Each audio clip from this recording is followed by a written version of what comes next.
Welcome back to another conversation on the Growth Guide. If you're like me, you may always be tired, and you may be wondering how you can get some more energy. That's why I was excited to have this conversation with Dr. Greg Wells to talk about his book, Powerhouse: Protect Your Energy, Optimize Your Health, and Supercharge Your Performance. Greg has a PhD in physiology and has served as senior scientist at the Hospital for Sick Children in Toronto and the Director of Sports Science for the Canadian Sport Institute.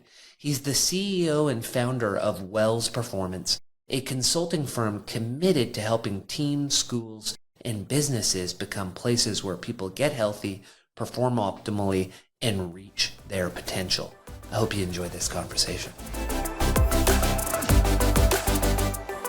Greg, welcome to the Growth Guide. I'm excited to talk to you about your book, Powerhouse, today. Who wouldn't want to optimize their health and supercharge their performance? And where I'd like to start is with a couple questions. I'm going straight to a little geekery. A couple questions about mitochondria for people who didn't take sciences like me. What are mitochondria and why do we want to optimize them?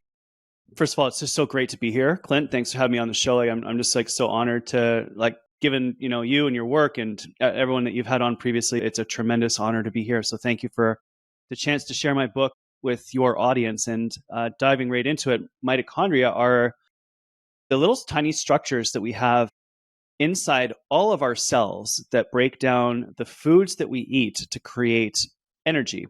So if you have proteins, fats, carbs, they all get broken down into something called acetyl-CoA, which then goes into your mitochondria. We break that down and we use water and oxygen to do that. And that's what creates the energy that we use to think, to move, to digest food. So they are incredibly important for our ability to do pretty much everything in our lives.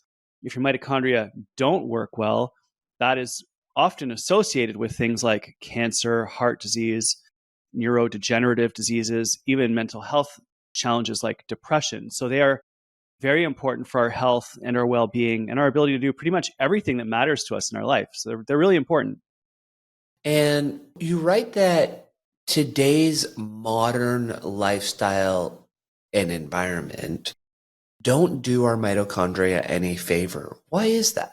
They are so sensitive to our environment. They're sensitive to what we think. They're sensitive to the foods that we eat. They're sensitive to our levels of energy, and they are sensitive of activity, and they are sensitive to stress. So just imagine, especially over the last few years, how stressed people have been. And when we have stress in our lives, and there's good stress and bad stress. So like challenge does one thing, but anxiety and tension do other things. And so on the anxiety and tension side, that creates the release of hormones like cortisol and adrenaline, which help us to perform at a high level instantaneously. But when they stay in your system for long periods of time, like when we are chronically stressed, just imagine looking at the news cycle over and over and over again, those hormones move throughout our bodies and actually create inflammation, which can damage at the cellular level our mitochondria. And so it's really important that we think about a holistic lifestyle.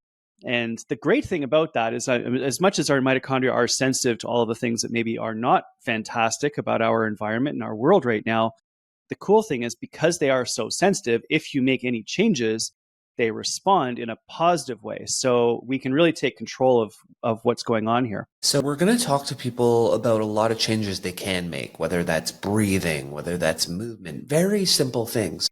But we also want to make sure that we're not setting them up for failure. And you and I both seem to say this idea of starting small steps, 1% better.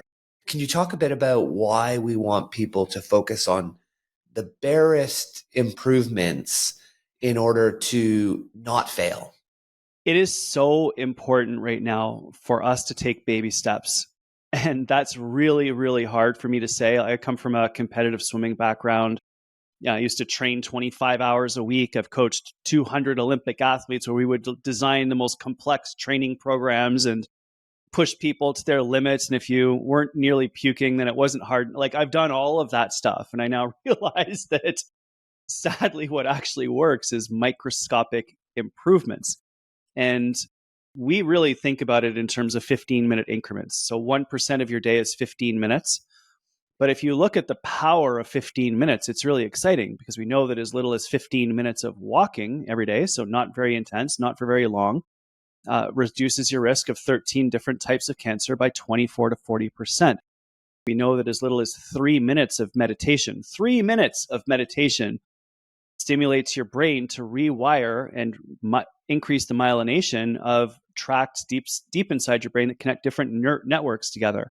So these little tiny micro changes add up. And it's great because they're achievable and we can do those in our busy lives. If I asked everyone on the show to go do 90-minute workouts every day, which is great for you, it would definitely help. But the number of people on your show listening to that would be like, yeah, not happening. I've got a job and a family. I don't know what you've got going on in your life. But so I ask people to do the smallest thing that they can possibly do and then probably cut it in half and then do that. And that is something that is achievable, that is sustainable. And if you do that little tiny bit, which seems ridiculously easy, super simple, absolutely achievable, but you do it for 3 months, all of a sudden you're like, I think I can do a little bit more. And then you double it because that's so easy to do because it was so smart to begin with. And then that becomes successful. And the cool thing is that action leads to motivation. The more success that we have, the more motivated we become. So I want you to do as little as you possibly can because we're playing the long game here. We're not trying to get 6 weeks to a six pack or any of that nonsense, right? Like as much as that would be lovely. I want us to be talking in 6 years and be able to say, oh my gosh, I've made all of these improvements. I'm feeling so much better. I'm in the best shape of my life. I'm happier than I've ever been. I have unlimited energy to play with my kids or grandkids, depending on how old you are listening to this, or just simply to play with your friends if you don't have a family yet, right? So whatever it happens to be, small micro improvements win. And in sports, we do little tiny things like, the angle of the goggles or the shape of the swimsuit on your hip or putting on booties to cover up the laces on your bike. Like these are little tiny things that when you add them all together, regardless of what sport you're doing, lead you to being better than everyone else over the long term. And that's what we were hoping for, is little tiny micro wins. That's the game. So whatever ideas you get from this show today, like pick the smallest one, do half of that, and then we'll talk again in a year. And I bet you're doing amazing, amazing things. I love it. Something you talked about there that's really relevant that I'd love to zone in on for people is the idea that too many people wait for motivation to take action, when in reality, it's the action that creates the motivation. And now I'd heard that a number of times. Our friend Brad Stolberg says that. And now you quoted, there was some scientific research that shows that it's the action that leads to the motivation. Similar to like, none of us want to get up at 5 o'clock in the morning and go to the gym. It's not like, oh yeah, that's going to be great. But when you get in the gym, you think to yourself, damn, I'm happy I'm in the gym. Oh yeah. So what is that there, Greg? So Dr. Robin Henley Defoe, who's a psychologist that I work with, who's amazing, described it like this. She said, motivation is the part of you that sets the alarm to wake up in the morning, and discipline gets up and out of bed. And they are two completely separate things.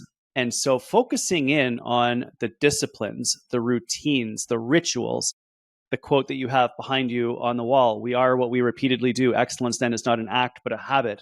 Like these practices, the practice of starting, the practice of putting on your shoes, the practice of going for a short walk, the practice of calling a friend, the practice of putting away your phone so that you can meditate, practice of getting out your journal at night to do a few notes on what went well during the day and where you might need a little bit more support. It's those practices that change our lives. And the more of those that you do, the easier everything else becomes. The more progress that you see, the more confidence that you then gain because you're getting repetitions of success. That ultimately then leads us to that state of high motivation. And a couple times we've mentioned the word, fail. We don't want to fail. We don't want to set people up for failure. The other major shift is to think of failure as information. Think of failure as like a really great thing. Like when I was working with Olympic athletes, we would very rarely seek out competitions where we would go and be the best ones there. you always want to go to a competition where there's someone else there who's better than you, because you don't discover where things are not working when you're winning. You only discover the mistakes when you're pushing the limits, trying to beat someone who's better than you. And then you discover that maybe your turns aren't where they need to be. Maybe you discover that you're too slow off the start. Maybe just you discover that when you become fatigued, your technique breaks down. And so failure is information, and we can reframe our relationship with failure such that it is important for us, actually. And there was a cool paper that I read recently that showed that amongst athletes, if we wanted to figure out who is going to improve the fastest, one of the only predictors of who improves the fastest in the technique of their sport is who has the most repetitions of mistakes, of failures. Those who fail the most are the ones who make the greatest, most rapid improvements, because they're iterating, they're fixing, they are learning. Now, of course, we don't want to make the same mistake over and over and over again. That's right. not learning, right? But when we make a mistake, you're like, what happened there? And we learn from it and move on. And this isn't just in sports. If you read Steve Jobs' biography by Walter Isaacson, you can see that the fundamental shift that he made from his first round at Apple when things did not go well through when he was at Pixar, then back at Apple, was the discovery that when you make a mistake, you can learn from it and move on. That wasn't happening early on in his career. It was later on in his career. And that obviously changed the trajectory of where he was able to go in his life. So all of the things that you've mentioned are really, really important and quite powerful as well. And when I tie what you're saying there to my newest obsession, which is pickleball, and we may have talked about that once or twice lately on the podcast. What I see is I go to play and I purposely always try to play a level up. So if there's players that are better than me, I want to be on the court with them. That doesn't mean I'll lose likely that day more than I win. But to your point, every time I lose a game, I'm looking for, why did I lose? What can I learn from this loss? What is that person across from me doing that I can't do? Is that person hitting the ball at me with such power that I don't have the reaction time yet to get it back across the court? And how can I develop that reaction time? So when I come home, I'll watch a YouTube video to say, how do I set up my paddle in advance of them hitting it at me to be there when they hit it at me? And that's giving the ability that next time I go back, I'm better. And then if there aren't those players there that day that are that level up, oh, heck, I've won 80 to 90% of my games that day against people a week before who would have beat me. And so that just desire to improve, I think you have to seek out those people that are going to beat you. It really does help to test yourself and consider competition or performance as opportunities to test yourself. And if it's in sports or physical activities, fabulous. That's going to elevate many different aspects of your body and your mind. It can also be in music, learning music, playing music, performing music. It can also be in arts and drama, memorization, delivery, performances. It can be in business when you're trying to deconstruct what a client might need and help them come to a solution faster.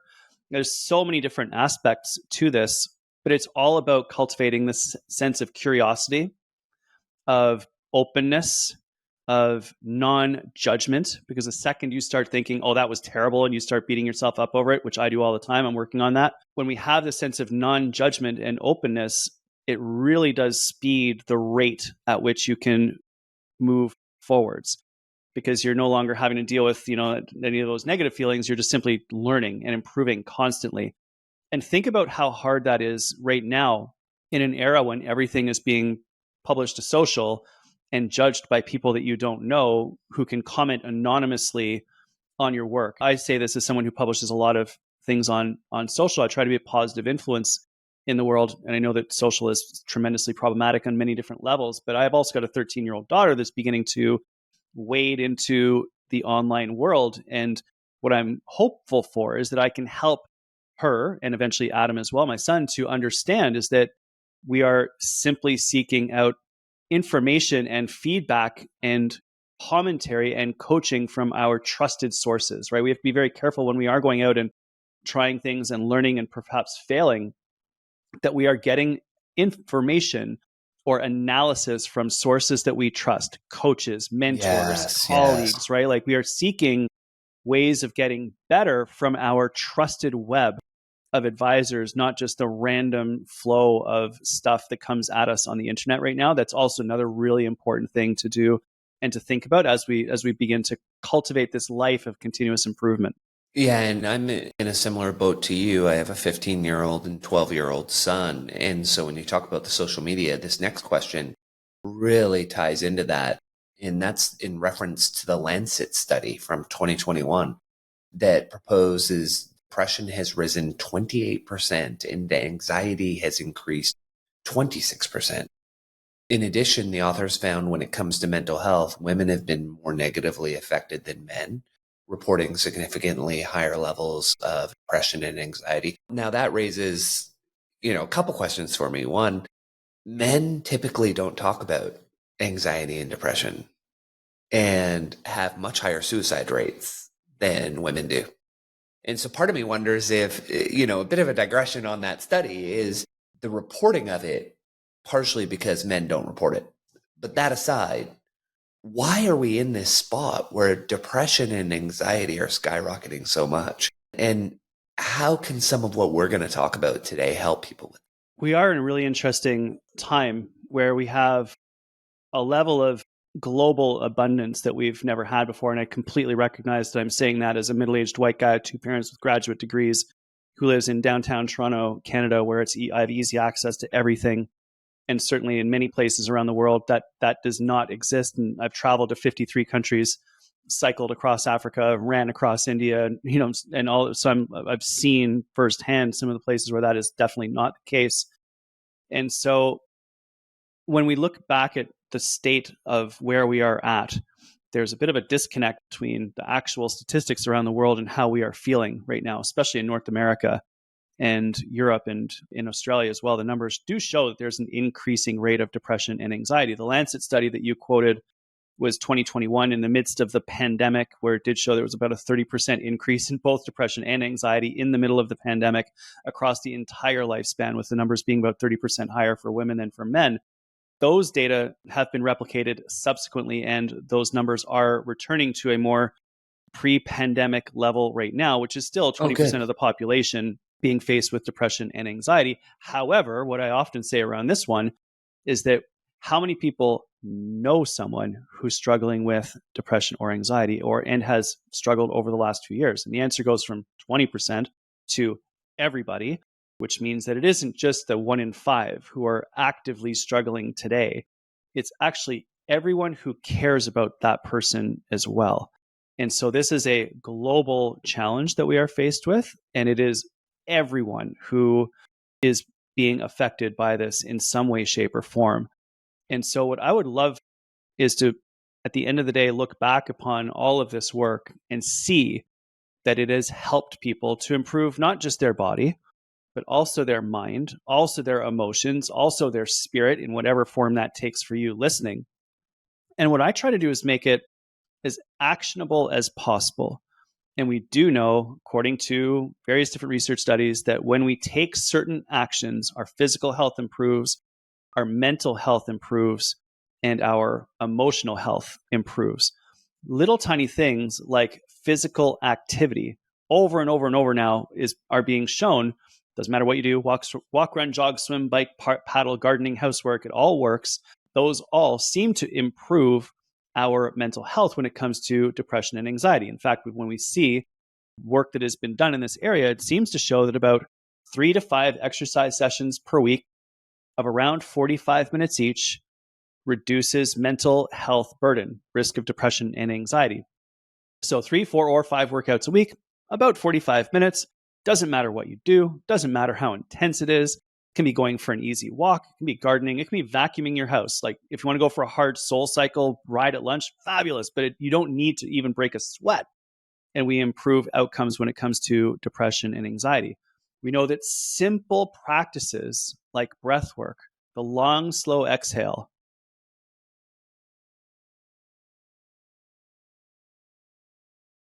decreases tension, decreases anxiety. And that's instantaneously accessible to us. We are also learning that the foods that we eat impact our mental health, with foods that are highly processed, high in sugars and trans fats damaging our mental health. Whereas when we eat the rainbow of fruits and vegetables, we actually see improvements in our mental health, probably through antioxidant and anti-inflammatory properties of those types of foods that we can eat. So although we are faced with a significant challenge around mental health, it's legit. It is extraordinarily difficult. It's very dark sometimes for people.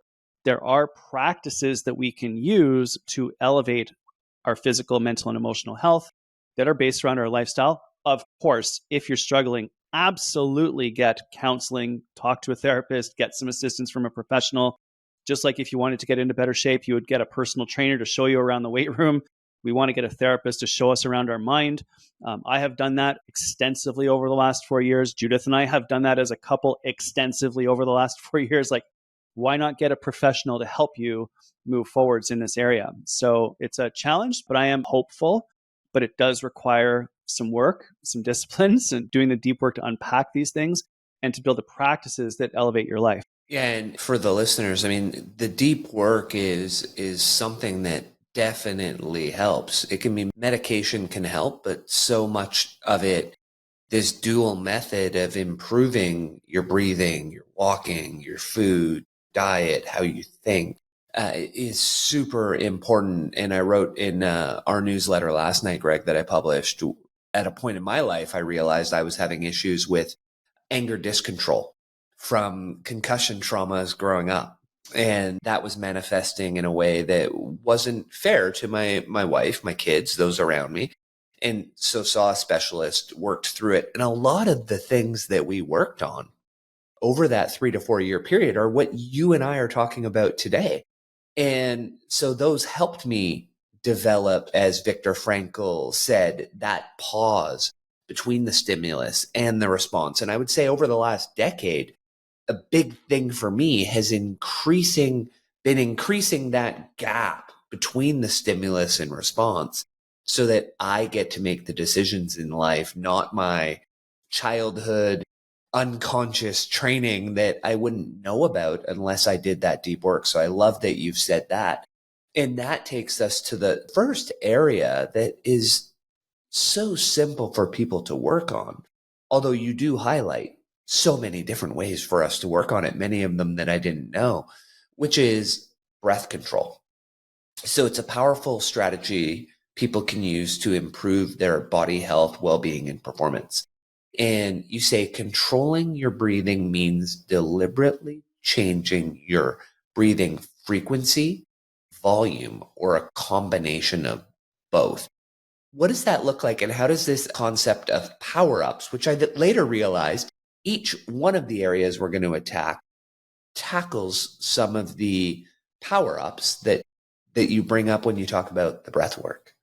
Yeah, first of all, I just want to pause for a moment and give you a little bit of some applause for, clearly doing the deep work, even just the way that you describe the process that you've gone through and how you're thinking about it now shows that you've done that work. And I just wanted to give you some props on that, and certainly, pause and just also highlight the fact that you are talking about this publicly, and that helps to break down the stigma associated with struggling with our mental health. And it takes some time and it takes some work. And when we give ourselves permission to explore and deconstruct some of the behaviors or practices or reactions that we have to events that occur around us, and maybe we react in such a way where we're thinking, yeah, maybe that wasn't the best of Greg at that particular moment, right? But we then lean into that and why did that happen? And then when you explore that and discover what's going on, you're like, oh, it's that thing.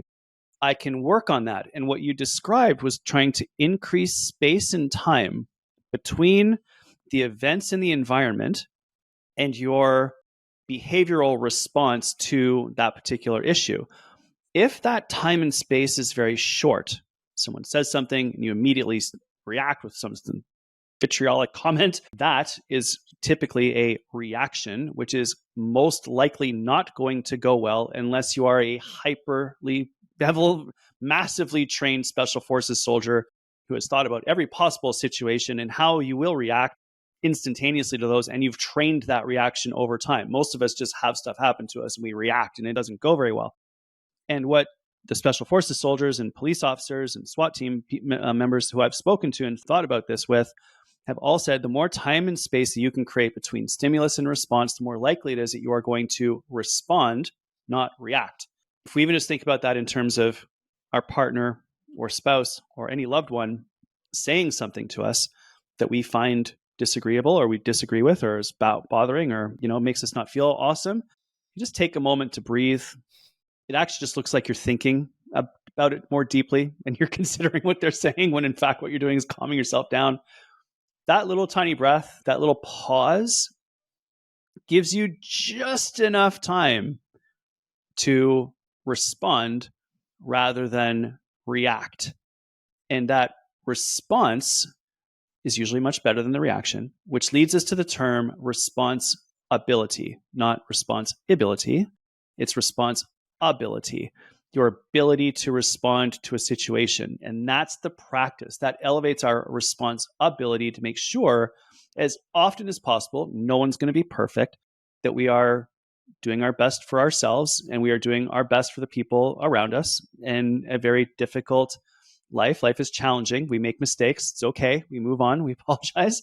We take responsibility and we move forwards. Now, the beautiful thing about breath work, back to your question, is that breath work gives us that tactic that we can use during the pause between stimulus and response to settle your nervous system almost instantaneously to get out of a sympathetic stress activation zone into a parasympathetic, more relaxed state where you can actually think. When we are in a stressed state, we typically operate in a beta brainwave mode, highly activated, great for getting stuff done, but terrible in terms of our ability to respond strategically to a situation. That little breath, the breathwork practices, some of which I'll describe in a moment, help us to get into parasympathetic, more relaxed, where you can access alpha brainwave states, which enable planning, reflection, deconstruction, strategic thinking, and learning. I might have repeated a couple of those. Sorry about that. And that's where we want to be. And it can happen almost instantaneously. Dr. Robin Henley-Defoe, my colleague, who I reference quite often because she's so awesome, describes one of those breathwork practices as the birthday candle breath. Just imagine that you're sitting around the table. Everyone sings you happy birthday. They put a cake in front of you. There's lots of candles, and you just take that deep breath in and you blow out all those candles, right? That's something that just instantaneously settles your physiology and your psychology. In my friends who are firefighters often describe a practice called box breathing, which is simply the birthday candle breath spread out over time, where you can do 4 seconds in, 4 seconds hold, 4 seconds out, 4 seconds hold. And you can repeat that cycle almost indefinitely. I do that quite often in meetings when I am bored out of my mind because I don't like meetings. But I know that some of my colleagues who are firefighters, police officers, ambulance techs, paramedics use that practice when they are in a difficult situation and they need to stay calm and oxygenated and in control. They'll just do that box breathing practice. And of course, there's more advanced ones like the breath of fire, which you can, do to heat your body up. And there's many different breathwork practices. And we describe many of those in the book, Powerhouse. I've been using an app called Othership, which leads you through breathwork practices aligned with music, which is amazing. You can check that out. I think it's othership.us. And there's loads there, but it's a cool practice basically around increasing space and times that you can respond instead of react. Does it also take you through holotropic breathwork? Yes, and the beautiful thing about holotropic breathwork, which it requires significant amount of practice, and I would encourage you to do that with someone who knows how to lead someone through that, because your brain can go to interesting places.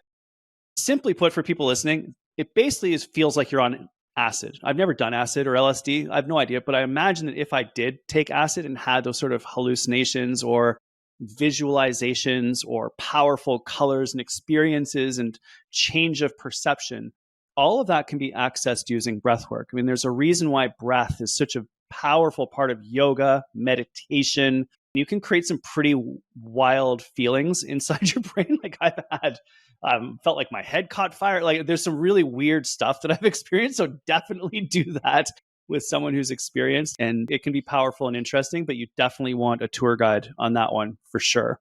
Greg, everyone tells you, oh, you'll get emotional, you'll cry, and I'm like, I never cry. I don't cry. I've only done it once. It was a guided session, like you said. I was bawling like a baby. Like, why am I crying?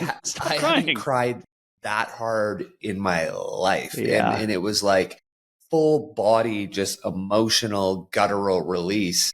It was insane. But so definitely powerful, just unbelievably powerful what the body can do simply through breath. Though, and similar to you, the one that I do pretty much all day, every day, is the box breathing, otherwise known as, a lot of people will refer to it as Navy SEALs breathing. They seem to be the first ones that really introduced us all to it. And what is it about the box breathing? Like I'll do 5 in, 5 out. I just say Om, Name, Padme, Hum as like my mantra, and just keep saying that. So it's like my meditation slash mantra while I do it. And then I'll do that in, out, pause in between. So you're breathing roughly 3 times per minute. What is it about that just gets us to that calm spot? Is it the switch from the sympathetic to parasympathetic? And what's that doing for people? Oh my gosh, there's just so many little things. So earlier on, you mentioned when breathwork is basically just deliberately changing your pattern of breathing, either by changing the frequency of breaths, how fast you breathe, or the volume of breath, how deeply you are breathing. Either of those will change the total ventilation, how much air is moving in and out of your lungs. If you hold your breath, your oxygen levels will go down and your carbon dioxide levels will go up.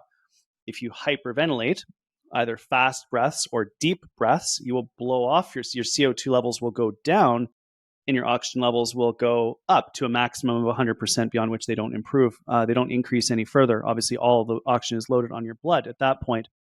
And when we do breathwork practices, like even the birthday candle breath, 1 deep breath and a long exhale, we are blowing off CO2. If we are doing box breathing, we are ensuring that we are stabilizing our oxygen levels. We're stabilizing our CO2 levels. We're making sure that we're taking enough air in and out of our lungs to exchange those 2 gases to make sure that our blood is then regulated, which then ensures that oxygen and CO2 are regulated in our brain and our muscles and our digestive tract even. So we're basically just stabilizing our physiology. Now, when we do long, slow exhales, that sends signals to the stress control region of your brain from the breath control region of your brain called the medulla, telling the stress management system of the brain that everything's okay. And as a result, it decreases the amount of signal going down from the brain to the glands that sit right on top of your kidneys, called the adrenal glands, that release adrenaline and cortisol. So you're basically calming the nervous system deliberately and reducing the stress response through those long, slow exhales. Now you can actually do the opposite and spark your stress system if you want to be more activated, like if you're playing sports or something like that. That's why people do sharp exhales when they hit the ball in tennis or pickleball in your case, right? So that sharp exhale in alignment with a physical movement is very stressful, but that stress increases our power, which makes you better able to hit the ball as hard as possible, right? Stress is fabulous for instantaneous performance, terrible for long-term health. And so we want to alternate between moments of high performance, but then also moments of deep relaxation. And the challenge right now is that we are in a very activated state so much of our days because we are working, but then we check our email and then we look at social, and then God forbid you check the news. It's just a relentless stream of activation. So our chances to practice, or I shouldn't even say chances, installing practices throughout our day that give us a chance just to take that moment, take a breath, do 60 seconds of box breathing, really put you in a state where you can then be a leader, be someone who influences others in a positive way, helps other people, serves other people, enables you to get into a mental state where you are able to do your best work you can be the most creative, you can learn the most, you can solve the problems, right? So all of these practices are quite magical in their ability to do that and can really benefit us if we do them at the right time. The one that jumped out at me that I hadn't really done much of, and we all get tired. I'm on the West Coast, so we're recording 6:30 a.m. Sorry, buddy. You got up early for me on this one. Thank you. That's okay. Toronto's always the center. We know that in Canada, right? Right. So I did live in Toronto for 2 years, so I do quite like it. And I did live in the West for the last couple of years, so I get it. Oh, if anyone okay. appreciate him. Yeah. Love it. So you talk about the idea to kind of wake up and get that focus back. This idea of alternate nostril breathing. How do I do that? Like, what does that look like? Can you take us through a little guided alternate nostril breath work? Yeah, sure. So many practices can help you to calm down, but some other practices can actually help us to get fired up. This is a great one to do in the morning. If you're just maybe sitting for a minute and you just like notice that you're struggling a little bit, you just want to bring some activity into your brain. In addition to the three W's of every morning, you wake up, have some water, and go for a walk, right? The 3 W's. And then after that, you sit down to do some breath work, right? And basically the way that this works is that you will inhale through one nostril and exhale through the other nostril a few times, and then switch directions. And one nostril will be more open than the other. So when you do this for extended periods of time, you'll actually notice that one nostril will change its openness over time. And so if we just simply, you can almost like take your pinky and your thumb on either side of your nose. And let's just say that it's your right hand. So your right hand is underneath, it's sort of like by your mouth. Your right thumb is on your right nostril. Your right pinky is then on your left nostril. And what we'll do is just keep your hand off your nose for a moment. We'll exhale completely. Place your right hand on your right nostril and inhale through the left nostril. Then place your pinky on your left nostril and exhale out of your right nostril. And just do 3 cycles of that. In on the left, out on the right. One more. In on the left, out on the right. And then switch directions. We'll go in on the right, out on the left. In on the right, out on the left. And last one.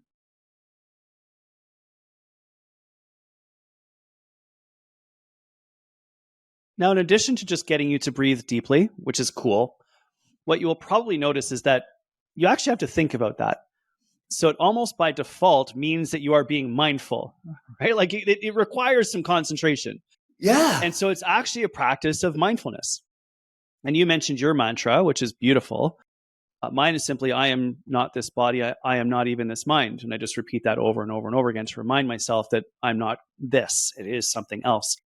And so breathwork often then leads us into mindfulness, which is simply keeping your attention in the present moment. And you can do that through counting your breaths. You can do that through paying attention to the feel of air moving in through your nose and out through your mouth. You can do that through alternate nostril breathing, where it actually requires some attention to make sure that you're doing it properly, right? So all of these practices begin to merge, and you end up with this energized body because you've got so much oxygen in your system, and calm, settled mind, which is a very high performance state for us under most circumstances. So yeah, pretty cool. Glad you brought that practice up. And I love that you said that. That was the observation I had while I was doing it, is how much of this benefit is simply because through the act of doing this, I'm forcing myself to be mindful, which then leads to the benefits of mindfulness that tie into the breathing. So I love that you brought that up. So we're going to switch though. Now we're going to talk about walking. You've talked about walking a couple times.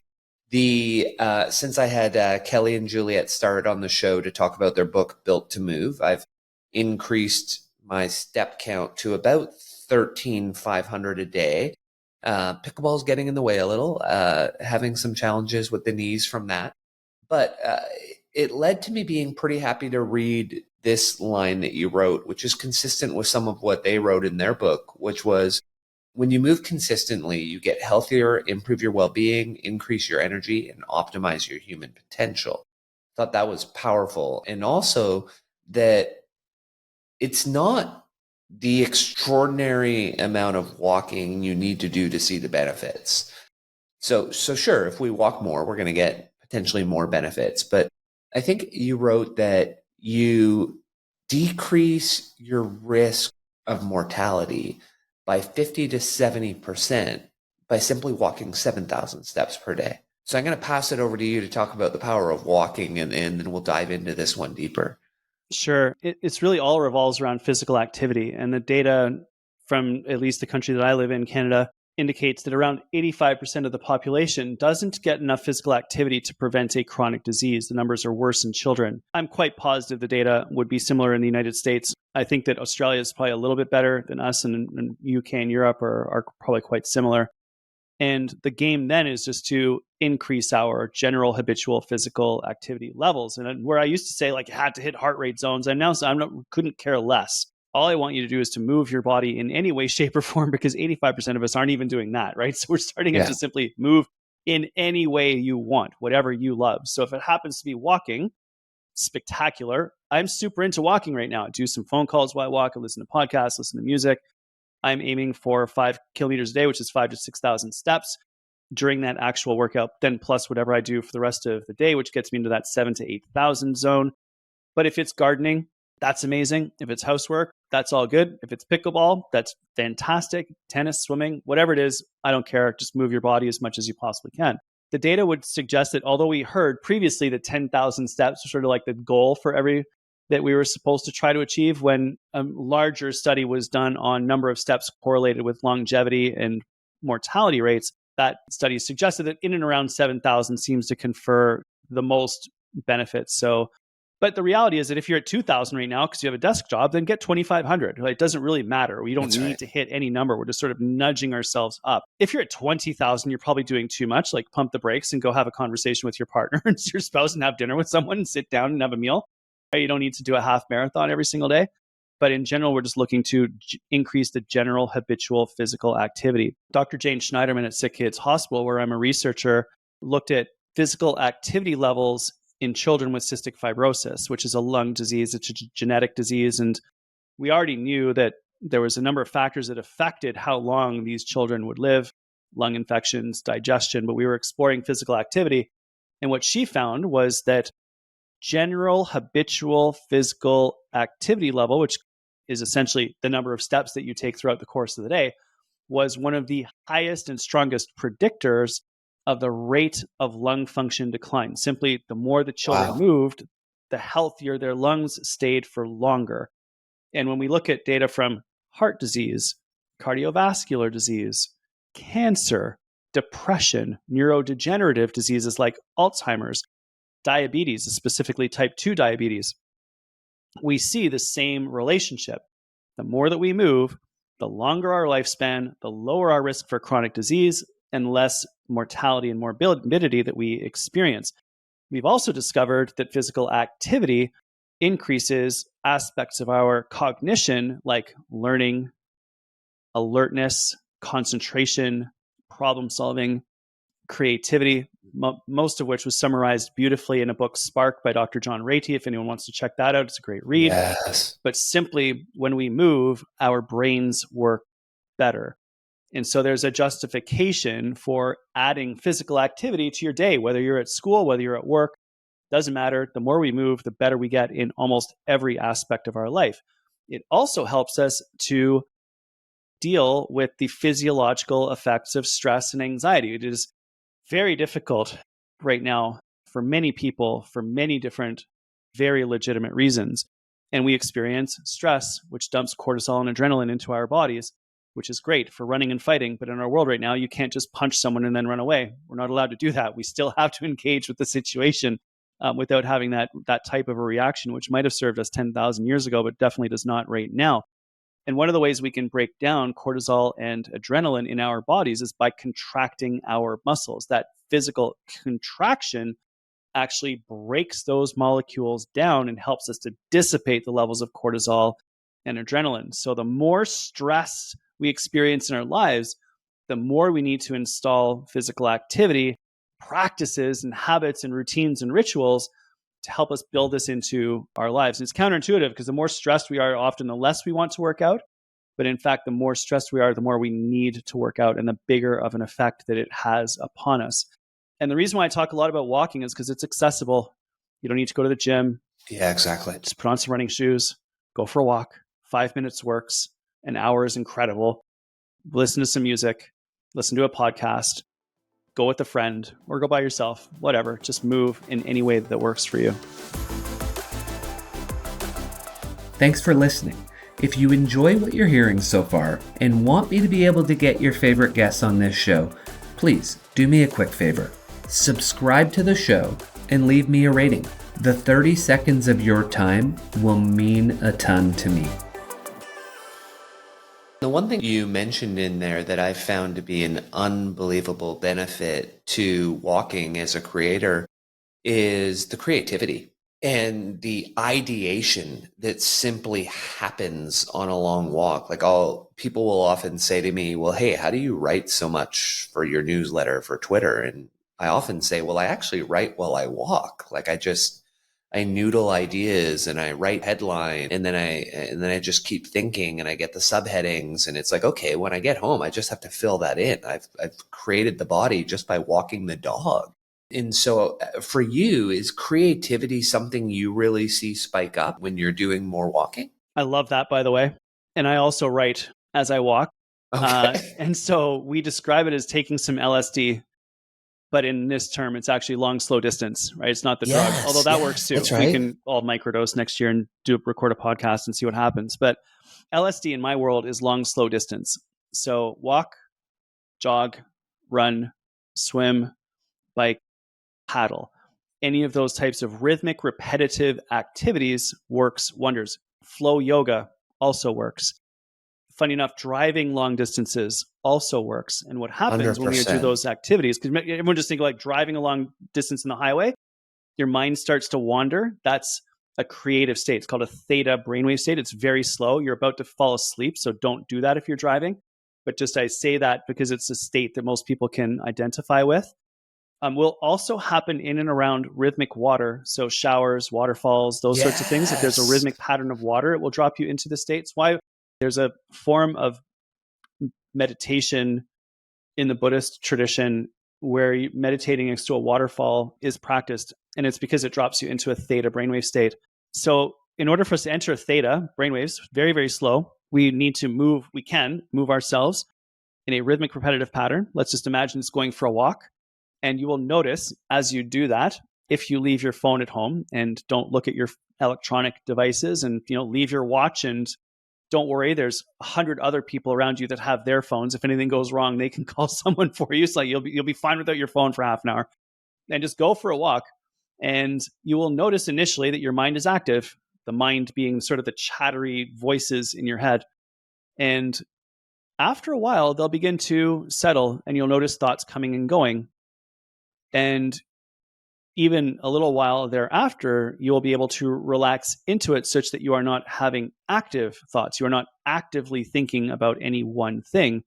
You allow your mind to wander, and it goes in all sorts of different places. Sometimes it may come up with new ideas that are helpful. Other times it may come up with you replaying events from your past that may not serve you, and you just let them go, whether they're good or they're bad. We just let them go. And then you are in a theta brainwave state. And that is when you can access true creativity, because what's happening is two or more different regions of the brain will become active at the same time and join together through the deep white matter tracts of the brain. And that's why we put quote unquote 2 and 2 together. That's why we have these eureka moments where you see things in a different way.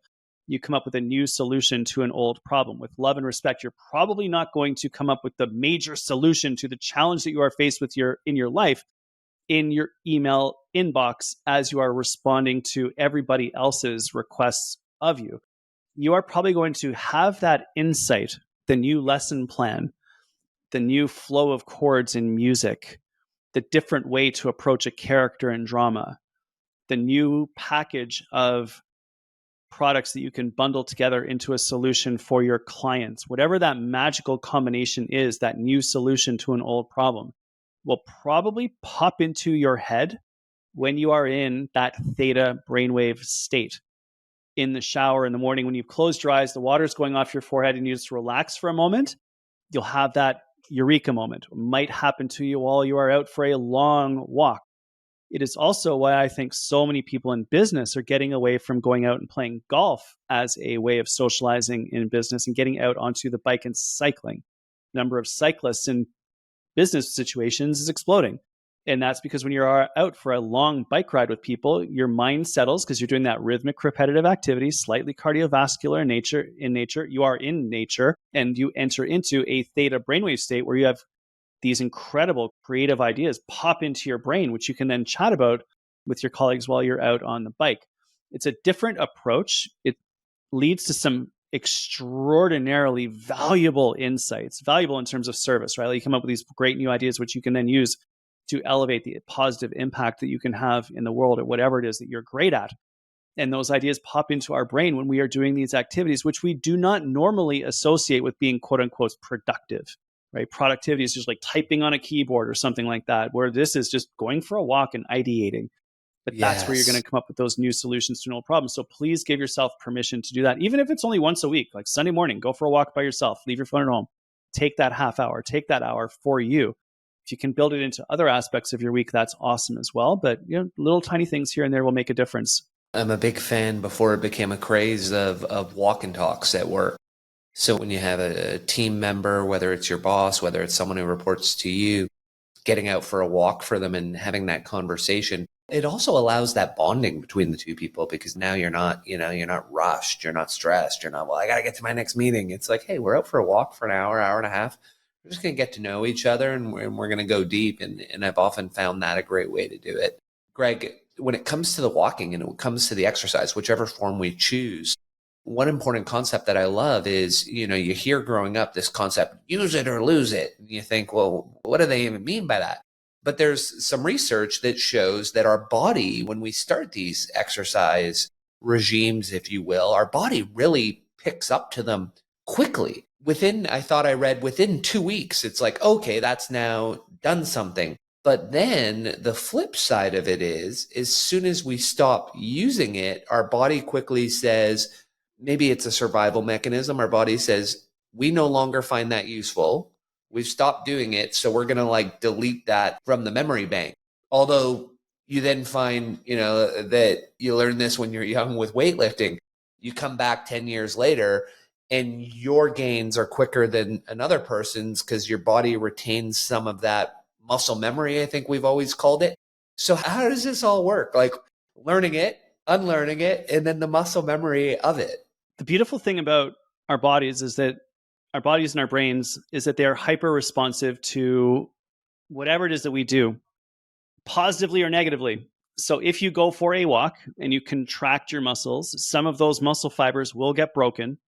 And when they get broken, they will rebuild themselves to be slightly stronger than they were before. Imagine going into the weight room, you lift weights, you micro tear your muscles, you feel sore afterwards, and your muscles get slightly stronger, which means the next day that you go in, you are able to lift more weights on a walk. You have better cardiovascular fitness because your lungs get a little bit bigger, your heart gets a little bit stronger, your blood vessels become a little bit more elastic, you produce more red blood cells. This takes time, but over days, weeks, months, years, you can build that physical capacity up. The same thing happens in our brains when it comes to stress. We grow new neurons. We grow more connections between those neurons. We improve vascularization or blood flow to the brain. We increase myelination, or fat that wraps around our neurons in our brains and protects them from damage, just like bark on the branch of a tree. All of these positive effects occur when we are doing practices like exercise, meditation, listening to or playing music, art, reading, journaling. All of these things are fabulous for us. Unfortunately, the opposite is true as well. The body it costs energy to maintain structures. If you have big muscles, they cost a lot of energy. If you have a lot of mitochondria, they cost energy to maintain. They're built of proteins and they take energy to run and maintain.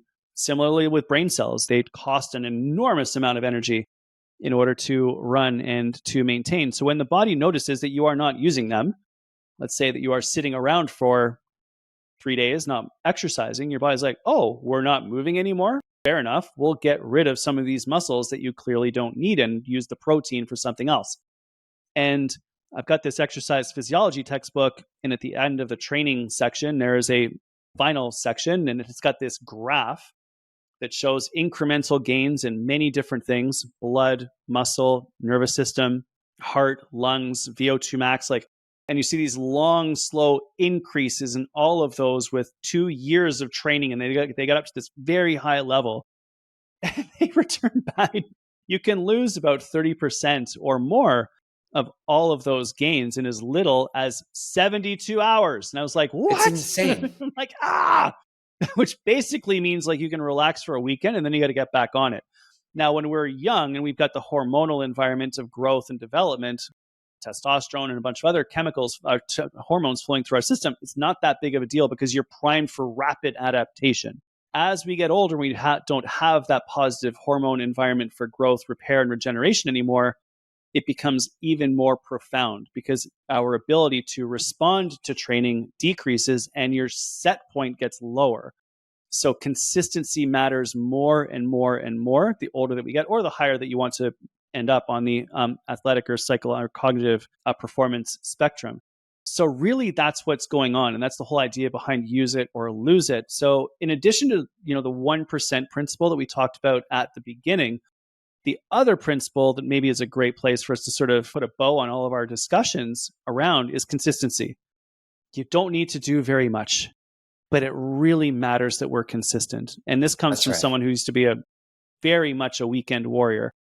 Sort of between my actual athlete days and where I am now, there was the weekend warrior Greg phase, whereas now I'm very much interested. I would much rather go for a 15-minute walk every single day than do a 6-hour bike ride on the weekend. So that consistency matched with that 1% is really the combination that almost guarantees success, whether that's your mindset, whether that's your physiology, whether that's your emotional regulation. That's the magic. Consistent practices over a long period of time almost always win. Yeah, it's hard. It's hard to lose when you take that mindset. And a number of times in the conversation, Greg, we've talked about stress. And so many young people will say in the workplace, well, I don't want to be stressed. I don't want to be stressed. I like to say, well, wait a second. Let's break out the Yerkes-Dodson curve. You do want to be stressed a little. You never want to not be stressed. You want to have enough stress that it's motivating you, but not so much stress that it's completely shutting you down. How does that tie to this concept? You called it mitohermesis. I might be totally wrong with that. No, it's good. I'm trying to tie those two together: mitohermesis and Yerkes-Dodson curve. Am I way off base on that, or Nope, is there a tie-in? Okay. Yeah. So let's talk about the Yerkes-Dodson law from 1908. So it's a foundational. It is that old. I did not know that. I thought that was like 1990. And the way that curve works is that imagine on the y-axis you have performance, and on the x-axis you have activation. I used to call it arousal, but we've reframed it to activation. So imagine that you have a low activation level. You're sitting on the couch not doing anything. Your performance is going to be pretty low because you're bored. There's nothing to do. You're not motivated. You're tired. You're like, blah, nothing. On the far right-hand side of the curve, on the activation scale, you are stressed, nervous, tense, anxious. As a result, performance also not good. Imagine doing a nervous music performance, or seeing an actor who is nervous on stage, or an athlete who is nervous on the start line. Not going to go well. We know that. So no stress, no activation, bad performance. High stress, high activation, not good for performance. Neither of those states are good for your health either. In the middle is what's known as the ideal performance state. Some people also refer to this as a flow state, where you are energized, you are activated, you are motivated, but you are not too tense. You're in that state where you can do what you love to do at a high level, and you are free, and we feel like everything is easy. And that is a high performance zone. Think about those runs where you've gone out and everything just flowed and it seemed easy, or the test that you wrote where you could access all of the answers and get them out, or the meeting that you were in where you were just dialed, or if you're a teacher, those moments when you're teaching and the class is dialed in and you can see the light bulbs going off in the little brains, right? Like these magical moments of our ideal performance. And the game there is to get into a state where we are activated, but not too stressed, which leads us into the physiological explanation for this, which is a principle called hormesis. And when it comes to our mitochondria, it's mitohormesis. And basically what this idea is that a little bit of stress, a moderate amount of stress, a reasonable amount of stress is actually really, really, really good for us. Challenge is incredibly important. It gets us motivated. It activates us. It brings us into the state where we can do what we love to do. However, too much stress makes us sick. Can even kill you. So no stress, not good. High stress, not good. Moderate amount of stress, fabulous. An example of this would be heat, for example, right? Like no heat, you get cold and you die. Moderate amount of heat, everything's good. Too much heat, hyperthermia, you die, right? So you can sit in a sauna for 20 minutes, fine. You sit in a sauna for a day and you're dead. Same thing goes with cold. A little bit of cold shower, improves your immune system. Some cold water immersion, if you want to go and do that, pretty good. But we're talking like 5 minutes at like 5 to 10 degrees. Too much cold, hypothermia, and you die. Exercise is the same. No exercise, not good. You die. Right amount of exercise increases longevity. Too much exercise, you get sick and you get injured. It's all about balance. And this applies to the amount of vegetables that you eat. This amounts to the amount of sleep that you get, the intensity of your relationships, exercise, hot, cold. It literally blows out of the water every extreme thing that you hear about on social media that's designed to get clicks and followers. Generally will not work for the long term. The very boring, non-social media viral idea is this idea of hormesis, which is that a little bit is good, a lot is not, and that applies to almost everything in our life. A little is good, a lot is not. I believe I read that in the book, and I love that line. A little is good, a lot is not. And almost everything we're talking about, if we apply those rules, we'll be in good shape. Something you hit on right there, you talked a little bit about the sauna, a little bit about the cold plunge. I see a lot of people on the internet really debating these cold plunges right now. Is there science? Is there not science? So what is it about the hot and the cold exposure that really does well for us? I mean, I got a sauna off to the right here. I've got a steam room upstairs that I love to meditate in the steam room, to your point earlier about the waterfall and the sound of the steam, and just make sure you're sitting in the right spot. I have had an incident where I passed out forward and did a little face plant on the tiles. It was combining, no. You and I were talking earlier, but I was doing long box breathing while in the steam, and don't do that. Yeah. So anyway, unless you're laying down. So over to you. Like, what is it about the hot and the cold exposure that does good things for us in our cellular work? Yeah, it's interesting. We did a series of studies in my lab back at the University of Toronto when I was there with grad student Jillian White, who ended up getting her PhD. And we published all of these studies on cold and inflammation and a number of other sort of pro or anti-inflammatory practices like massage, for example, would be another one. And when we look at heat, and saunas or hot baths work also, and getting out into a very hot summer day also works. Essentially, when we do heat exposure, that triggers the release of a molecule in our bodies called a heat shock protein, which then circulates around your body and, generally speaking, works to improve your cardiovascular system, which is your arteries and veins and capillary beds. So that improves your ability to deliver oxygen to tissues throughout your body.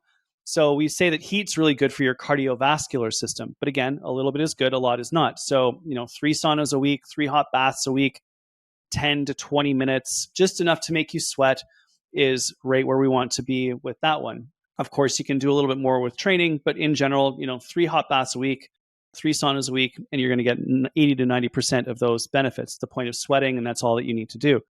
When it comes to cold water immersion, then we are looking at decreasing body temperature. And what we have found on that one is that it doesn't really affect, and people are going to lose their minds when I say this, but in our lab, we found it didn't really change inflammatory markers. When everyone says cold reduces inflammation, I actually don't know if it does. Our data certainly doesn't support that. We've also shown that if it gets too cold, your inflammatory markers go up. Similarly, if you are in the cold water for too long, your inflammatory markers go up.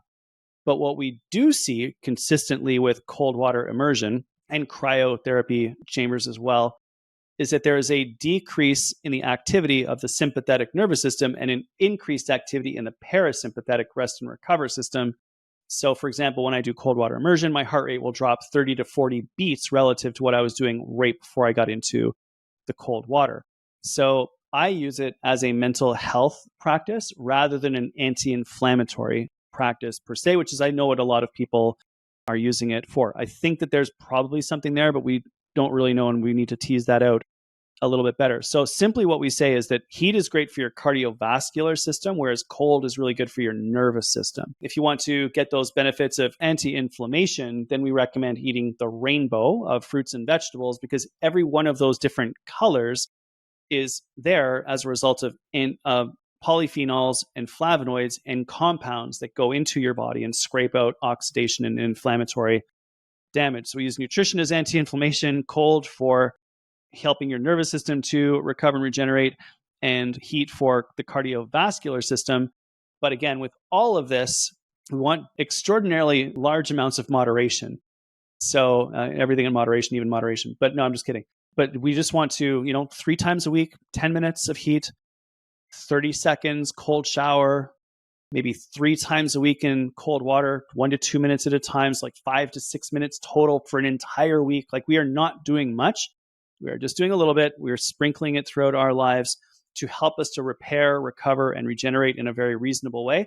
If anyone wants to dig into this, like really dig into it and really read all the science about it, Dr. Rhonda Patrick has written a very good sequence of information on her website on hot sauna use. So just search Dr. Rhonda Patrick sauna, and she has also done a great review on cold water immersion. So again, just do Dr. Rhonda Patrick cold, and you will find both of those resources for free on her website. You can read extensively about all of the research on that. And she, I think, has nailed it in terms of her analysis. I think she is actually quite correct in the way that she has interpreted that information. So we've gone pretty far and wide now through the book on a number of topics. When it comes to thriving, Greg, what are 1 or 2 things that you want to see people adopt in their life that, let's Pareto principle it? What are 2 or 3 things that 20% effort and we're going to see 80% results for thriving in our lives?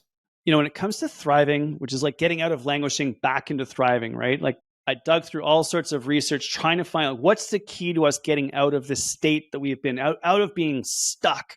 And I found this really cool study that shows that the strength of your social connections is one of the strongest predictors of mortality and longevity, even stronger than quitting smoking, doing cardiac rehab after a heart attack, even stronger than physical activity, even stronger than quitting drinking. So your social connections are some of the most powerful keys to you living a long, healthy, thriving life. And over the last few years, for very good reason, in my opinion, we needed to maybe not be together as much as we wanted to be. And so now I'm strongly encouraging people to rebuild those in-person relationships. Make the phone calls, send the text messages, have the coffee dates, go for the walks, play the pickleball, have people over for dinner, whatever your comfort level is with all of that stuff right now. But we want to rebuild our relationships, rebuild our connections. And a simple idea that you can just break out a piece of paper and think about is, who are the 5 people that you want to spend more time with personally? And who are the 5 people that you want to spend more time with professionally? So the personal group would be people who you want to go do your workouts with, you want to play music with, or you want to just go and make great food and sit and laugh and have a good time with. Whereas the people who you want to hang out with professionally, those who elevate your career, who elevate your abilities, who help you have that positive impact in the world at whatever it is that you care about the most. Of course, you want to also help others, You want to, be of service to, and not service in a negative way at all, just like serve, but help other people elevate their lives as well. So we end up on this positive upwards cycle of well-being and happiness and joy and thriving again after several years of really, really struggling. And I think that one of the keys to thriving is rebuilding those relationships and nurturing those connections and spending time with people that we love, people that we enjoy, people who make our lives better. And of course, that means by extension, you're going to have to spend a little bit less time with some other people who maybe don't lift you up. And that's totally okay, because we have a very limited amount of time on this earth in this experience of our lives. And the more time that we can spend with those people that we love, who elevate us, who make life great, and who we help as well, my gosh, it's such a game changer. So that's my final idea for you around thriving. Like, that's literally the only idea that I have for you around thriving. I just do that. Spend more time with the people that you love. Laugh, crack yourself up, tease people on the pickleball court, right? Like, whatever it happens to be, that's what we're looking to do right now. Yeah. And the one thing that I really valued COVID for, I mean, it's really hard to say that, right? I valued COVID for something, but it's the prioritization. And earlier you talked about response ability, and COVID showed how we can have more control over our lives. I don't have to just spend every weekend going to visit 8 people that I would spend an entire day driving to see, and then just sit there and everybody's on their phones or you're making small talk. It's, what do I want in my life? Who do I want to spend that time with? And how am I going to make deliberate choices to use my hours on this earth in the way that I want to use them? And COVID sort of gave permission to do that. Now, COVID's over. Do people just go back to the exact way they were doing it? Or do they take a more, let's call it, deliberate and intentional approach to how they schedule their lives? And for me, that's been the greatest benefit of COVID, is learning that level of deliberateness or intentionality to the choices that I make on a daily basis. And yes, filling some of that time with great quality time with the people that will lift you up in the dosage that you want to choose. Does that make sense? Does. There's so much there to unpack. I learned a lot during COVID as well. Some of it was really great and other things were not so awesome. But yeah, exactly. I do hear you that there was some positive things that emerged from that time. And one of them was around that idea of, like, this was a hard reset. It literally gave you license to stop everything. And we stopped everything, like everything, out of necessity. And the biggest danger, I think, now is returning to normal. Because prior to the pandemic, we had 25% of the population diagnosed sleeping disorder, 50 to 60% of the population with overweight or obesity, 85% not getting enough physical activity, and 1 in 5 people with a mental health challenge.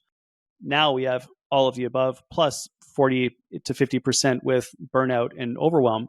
And so the significant danger right now is that we just unconsciously return to normal. Yes. I'm not sure normal was serving us.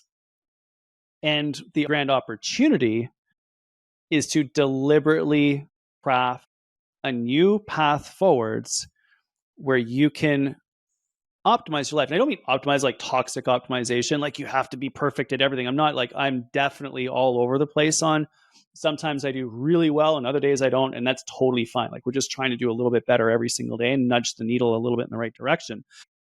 But you also alluded to the thought that we can control a lot more than we give ourselves credit for in our lives. And what I would encourage people to think about on this is, with regards to your life, what is it that you can control and what can you not control? I first learned about this from Stephen Covey in his book, 7 Habits of Highly Effective People. I actually saw him speak in the 90s. And this is when I learned that, like, way, way back. This is one of the founding ideas of my life in my 20s. But the idea there is that when you can influence the outcome of a certain thing, it is worth putting your time, effort, attention, and energy into that one thing. If you cannot influence that one thing, then we just simply move on. It's not even worth barely thinking about it. And Yes. so often we get caught up in allocating attention and energy towards things that we cannot control, we cannot influence. Think about politics, for example, or some of the significant challenges in the world that we cannot control. Others we can control, we can influence, and we can move the needle on. And that's where we need to and can, I think, allocate our attention, energy, and focus. And when we do that, we change our immediate environment, the people around us, the companies that we work with, the schools that we contribute to. So that simple locus of control, being aware Yes. of what that is. What can you control? What can you not control? And allocating your attention and energy towards the areas that you can control. My gosh, that is such a stress reliever. And it's also super empowering, right? Because you feel like what you are doing is actually making a difference. Whereas railing against the news cycle is just going to send you into a pit of darkness in the cesspool that is commenting on social media these days. So anyway, that locus of control piece is magic. I'm glad you figured that out during COVID. We certainly have been thinking about that a great deal as well. And it's definitely one of the things I'm trying to teach my kids. Yeah, for those who may have a Christian leaning, I mean, it's very stoic. I found later in life finding stoicism and then re-examining Stephen Covey's rules. They're very stoic in nature, which also ties to early Christianity. I mean, it was around the same time. Stoicism, Buddhism, Christianity were all right around the same time. And so I always think of when you think of locus of control is the serenity prayer, right? Is the accept the things I can't change, the courage to change the things I can, and the wisdom to recognize the difference between the two. When we start doing that, we're going to change our lives. And so I always finish with 4 rapid fire questions. The first one being, what's the one book you've read that's been most influential to you? You already said 7 Habits. That's mine. So what's yours? The Way of the Peaceful Warrior by Dan Millman. So okay. It's an awesome little book. I actually interviewed him for my podcast. It was one of the coolest interviews I've ever done in my life.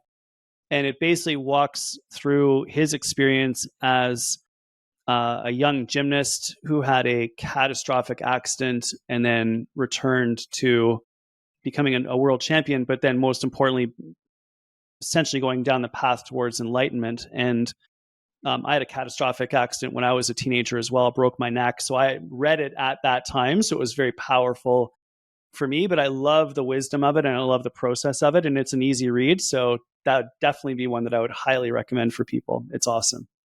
Oh, I'm pulling it up on Amazon right now as we speak. So what are you reading right now? What's on the shelf that you're really digging into at the moment? I've got Outlive by Peter Attia.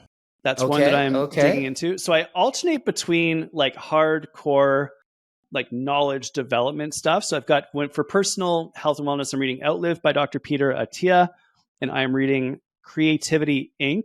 by Ed Catmull, who was the director at Pixar, and he was just an absolute genius in creativity and revolutionizing the movie industry. So those are the 2 books that I'm playing with right now. But then on the other end of the spectrum, I literally read fantasy and fiction to help me fall asleep at night. So like the most ridiculous sci-fi out there, nothing fantasy dragon slaying stories, because that just gets me out of my head and enables me to fall asleep. So I kind of alternate between my morning reading, or podcasts or audiobooks, which is around something to do with learning, and the evening, which is just all about decompressing from crazy days. So I use reading to make that happen. We're going to geek out for a second. What's your favorite fantasy series? Well, I reread Lord of the Rings every year. I typically go through Harry Potter front to back every couple of years. The Expanse series has been interesting lately. I've enjoyed that one. So, and I've reread the Foundation series by Asimov. I read it when I was a teenager. I recently reread it. Now, a completely different experience. So, yeah, all of those are good. I love it. I'm a fantasy geek, and in my spare time, write some fantasy with my sister. So we got to publish our first book. I've written 5 like health and wellness books. I'm actually toying with the idea of writing an actual like fiction book. It's super curious. I'm glad that you're doing that. That's giving me some inspiration that I need to go down. I need to follow that urge. You won't be surprised that most of the ideas, most of the chapters, most of the writing comes from either long walks without music, just, forgot the phone. So long walks or meditation sessions. Okay, And cool. so you're just sitting there and all of a sudden an idea comes up and it's like, oh, let me just explore that for the rest of this walk. And you come Nice. and I'm just like firing, because I write with my sister. So I'm just firing her voice notes. I'm like, here's the next chapter. Yeah, And then she'll write it. It's just such a fun experience. cool. What's one thing that Dr. Greg has spent less than $1,000 on in the last 24 months that you've thought, I wish I'd bought this sooner?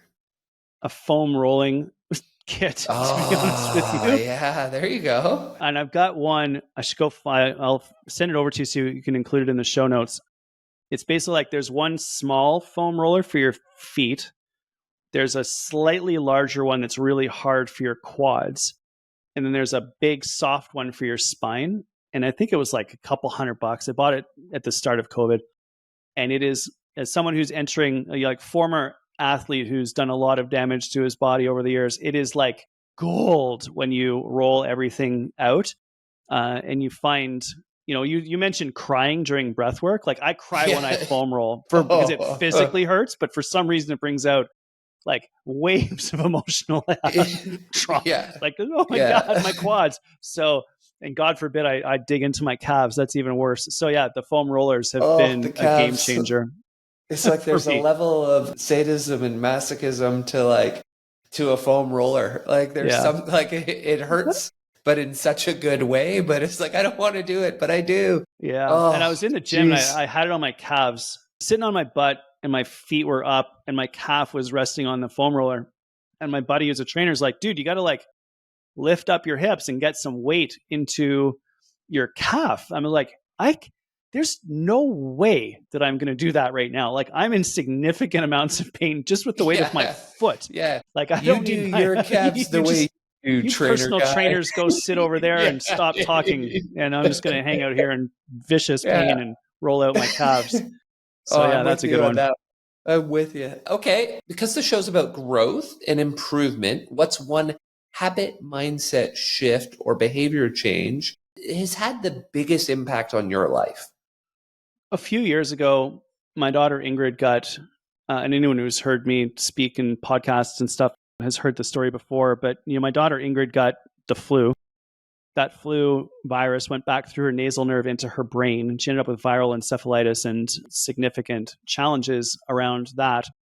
She's fine now, minor hearing deficits, but still that process of her being very sick, convulsions, just bad, horrific environment when your young child is not well. And when we were coming out of that and trying to figure out as a family, how do we make sure that we heal Ingrid's brain?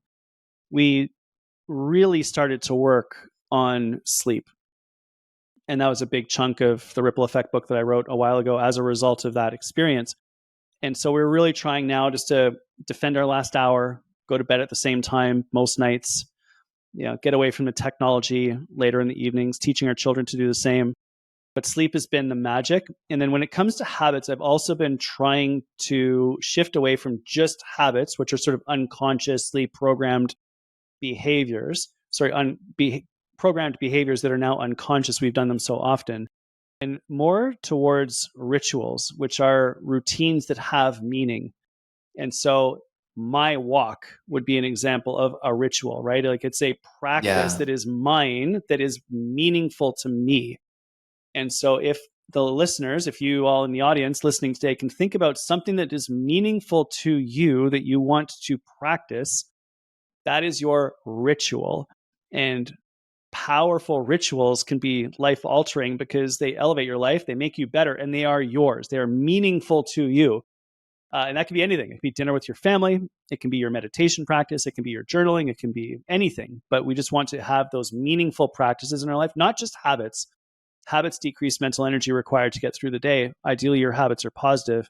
We want to build those positive habits, but it's the rituals, the meaningful practices that are the game changers. So around sleep, for example, I love reading to my son before he falls asleep. It's the greatest thing, right? And that's a ritual for us. he is now shifting towards some other thing. He wants to read by himself. I'm like, no, I can still read. I can still help you out with this. But he's ready to move on. I'm not yet, but I'm going to try to see if I can get at least a few more weeks out of him before he gets a little bit older. I love it. Is there anything that we didn't cover from Powerhouse that you want to leave the reader with? Honestly, it's just literally about energy. The whole book was about energy. I wrote it because when I was looking around, I noticed people were tired, they were burned out, they were fatigued, they were stressed. And the answer to that is more energy, and not in more energy in a negative way or in a like, you can do better type way. It's just simply like letting people know that there are little things that they can do to feel better. And doesn't matter where you are, doesn't matter how you feel right now. And I know so many people are really struggling. And I just hope that by practicing these little tiny things that people feel a little bit better. And as dark as it may be right now, there is light at the end of the tunnel, even if you can't see it at the moment.